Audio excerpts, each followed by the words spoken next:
Good morning, good evening, and good afternoon everyone. Hope you're all doing well. Today we have another State of Decay 2 ranking video, and this one really is interesting. We've got character 5th skills today, heavily requested by a number of players, specifically RB9357, and there's 8 of them. Chemistry, cooking, computers, craftsmanship, gardening, mechanics, medicine, and utilities. Now, we're going to rank these 8 skills from worst to best, talk about what each one does, why they're good, why they're bad, and we'll also talk about the 2 different specializations each skill can get, what they do, and which one is probably the better one to go for with each skill. Lots to cover today, so let's waste no time and start off with number 8. Number 8, craftsmanship, today's worst skill. Why is it the worst? Well, because the things it offers just isn't very useful. With craftsmanship, we can build the forge, which allows us to make some pretty weird weapons, and the level 2 barracks, which offers 6 beds. We can also get the materials outpost to rank 3, where it produces 3 materials per day. Now, all of these are just a bit pointless. The weapons that the forge can make are very expensive for what you get out of them, and there's far better and cheaper alternatives out there. If you need beds or like using beds, then the barracks is okay. But a lot of players have decided to not use a lot of beds because apart from a tiny penalty to morale, they don't really do anything for you. And then the materials outposts are some of the worst outposts in the game, at least in my opinion. Check this video out if you want to know why in full detail, but basically the materials resource at later stages of the game is hardly needed. You've probably built and upgraded everything you want, you'll probably have a massive stockpile of it, and you're not spending enough materials per day to worry about it, not in my experience anyway. You've also got the 2 specializations with craftsmanship, construction and metalwork.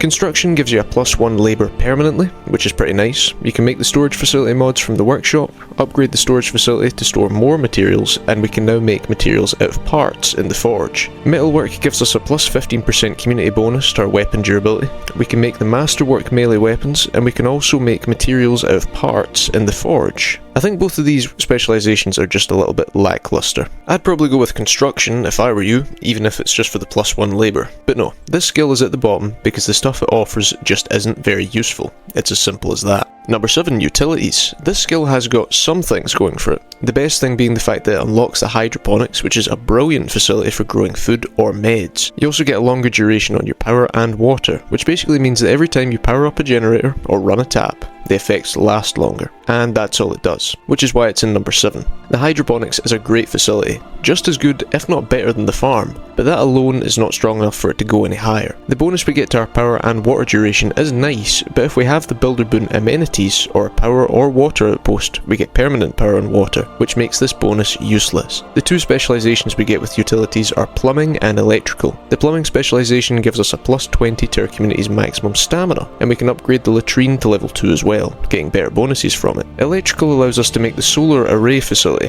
which is a large facility providing base-wide power for free in the base. The kitchen facility also weirdly benefits from this facility, giving it increased facility action speed. We can also upgrade the storage facility to give us better food and med storage. These are both decent specializations, but the buffs to morale with the latrine and community stamina that plumbing offers makes it the better skill, in my opinion. But overall, utilities is getting left at number 7 because the bonuses it provides just aren't enough or as useful as the other skills. But make no mistake, the bonuses we get with utilities are not bad at all. Number 6, cooking. Someone cooked here. This one's good, but it doesn't offer that much. The only real bonus we get with cooking is the ability to prepare a feast, which increases both our morale and stamina significantly for a small food cost. And that's it. The 2 specializations we have are cuisine and nutrition. Cuisine gives us a +6 to community morale, which is one of the best passive morale bonuses we can get on a single character. A +15% bonus to influence gained permanently. It gives us an even better morale bonus from the feast, and our production of food from the kitchen is better. Nutrition gives our whole community a +10 to maximum health and stamina. It improves our stamina bonus from the feast and reduces our stamina penalty from rationing. And we can now make nutritious snacks, which regain both our health and stamina. Now these are both really good specializations, very practical with no useless features. It depends what you want. If you want health and stamina, I would go with nutrition. If you want morale and influence, I would go with cuisine. There's so many practical bonuses to cooking, but it doesn't get any higher because at its core, base cooking only offers us one thing. A good thing, but still. Number 5, computers. Is this a bit of a shock? No. We'll get into why in just a second.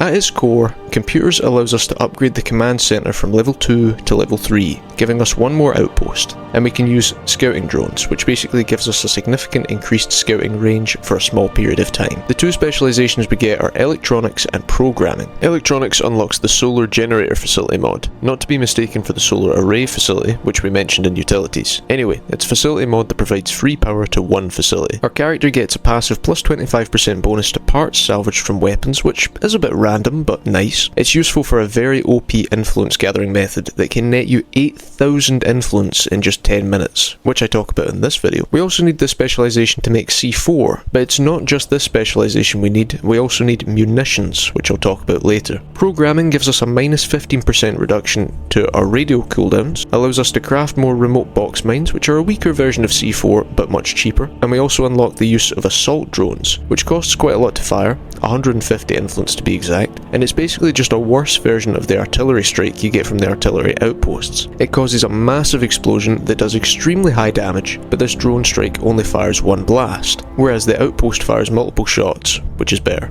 Now, undoubtedly the best thing about computers is the fact that with it we can get one more outpost, which is good, but the other things it offers are just okay. C4 and remote box mines are nice, but they're very expensive to make, and there's just much more cost-effective weapons out there, like fuel bombs, pipe bombs, help bash the play carts in with a sledgehammer for maximum cost efficiency. The drones we get are unique. The assault drone is probably the better pick in this case, but I really wouldn't recommend using either. Programming overall is probably the better specialization, but the cost effectiveness and the fact that without computers we can still have 6 outposts just doesn't make the skill go any higher. Number 4, medicine. Medicine unlocks the level 3 infirmary, which allows us to make first aid kits. Reduces the cost of emergency medicine, meaning we spend less meds resource to heal our injuries, and we can now spend meds to boost our maximum health for a period of time. We also get another plague treatment bed, which is helpful. Our characters now get the ability to radio for medical advice, which slowly recovers any damage we have taken, but we can't heal injuries with it. It's basically just like a weak painkiller. Use it if you're desperate. The specializations we get are surgery and pathology. Surgery gives our whole community a plus 20 increase to maximum health, we get a bonus to the infirmary's facility action primary care, and we get a better bonus to our survivor's injury recovery.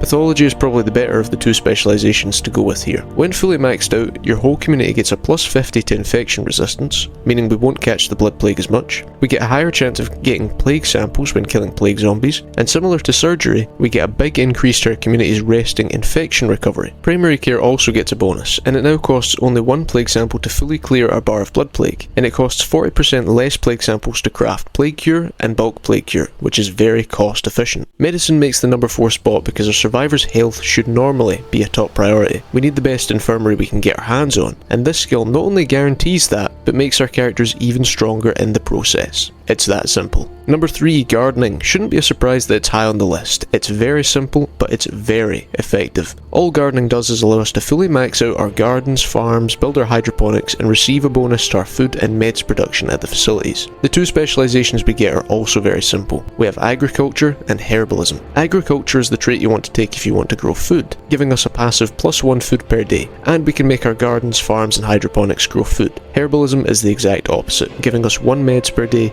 and we can make all our garden type facilities grow meds. No clear winner with this one. If you need food, take agriculture. If you need meds, take herbalism.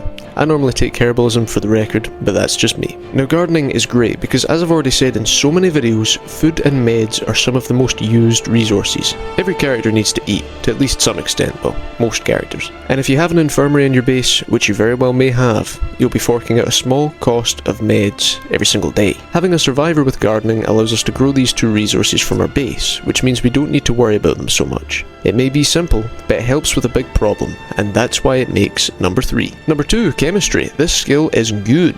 With chemistry we can now craft the still, which is one of the best facilities in the game. If you don't know what it does, then please, by all means, check this video out. But the still can help us manage our resources and basically become a business in State of Decay 2. Now who doesn't want that? We also get a bonus to our incendiary production. I'm pretty sure it's 50%, which is very nice, especially considering that Molotovs and fuel bombs are some of the best and most cost-effective weapons in the game. The two specializations we get are munitions and pharmacology. Munitions allows us to convert the storage facility into a fire-safe storage, which can hold more ammo and fuel. It improves our ammo resource production at the workshop, and we can now make thermite and C4, As I've already said though, if you want to craft C4 you need this specialisation and the computer specialisation electronics. We also get a nice little plus 10 to maximum ammo storage. Pharmacology gives us a plus 10 to our maximum med storage, and we can make health consumables cheaper, including the meds resource. And we can now make strong painkillers, which is an excellent way to make influence. These things sell for the standard price of a luxury item, and with the right setup, they're very cheap to make. That alone probably makes pharmacology the better specialisation to go with. Munitions isn't bad, but as I've already said multiple times in the video, crafting these higher tier explosives and incendiaries just isn't very cost effective. Overall though, chemistry is very good, gives us a great influence making method, a great unique facility, and allows us to make some of the best incendiaries in the game a lot cheaper. What's not to love? This could have maybe been the number 1 spot, but I'll get into why I've put number 1 ahead of it right now. Number 1, mechanics. Now similar to gardening, this gets the number 1 spot for a couple of reasons. It is debatable whether chemistry or mechanics deserved it the most, but I'll get into why mechanics just got the edge on it. With mechanics we can make the level 3 workshop, which gives us the ability to make facility mods and more types of explosives and incendiaries like C4 and thermite grenades. It allows us to make the scoped crossbow and the handmade gun attachments. But the best thing about mechanics, and the reason why it makes the number 1 spot, is because it's the only skill in the entire game that allows us to make toolkits and advanced toolkits. Oh, yes. On higher difficulties, you hit a couple of zombies and your car is broken. The toolkits are scarce, considering how often we use them, so making them yourself is the only surefire way to build up a stockpile. And the 2 specialisations we get with mechanics are also really good. First of all we have auto mechanics, which really just builds on the core skill, giving us a passive plus 25% bonus to our vehicle's fuel efficiency, meaning we won't need to refuel our cars as often, and a plus 50% bonus to vehicle stealth, which means zombies won't be drawn in as easy and as far. Auto mechanics also lets us build a brand new facility, the auto shop, which is a brilliant facility, allowing us to make toolkits and advanced toolkits in bulk at a discounted price. We can also make vehicle upgrade kits, so we can turn our normal everyday cars into apocalypse ready machines. The only other way we get these vehicle upgrade kits is through buying them from the mysterious wandering traders that sometimes show up.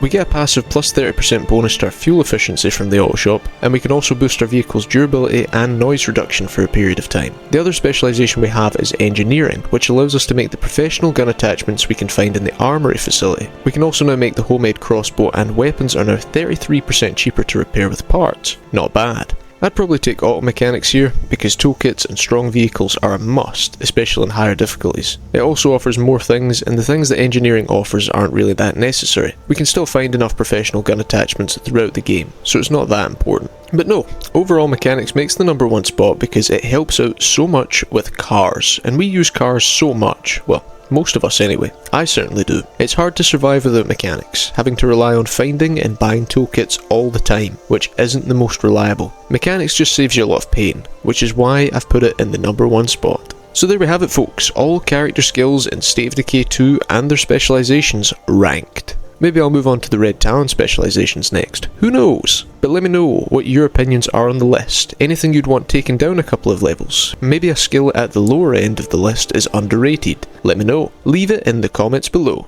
and I'll see you in the next video.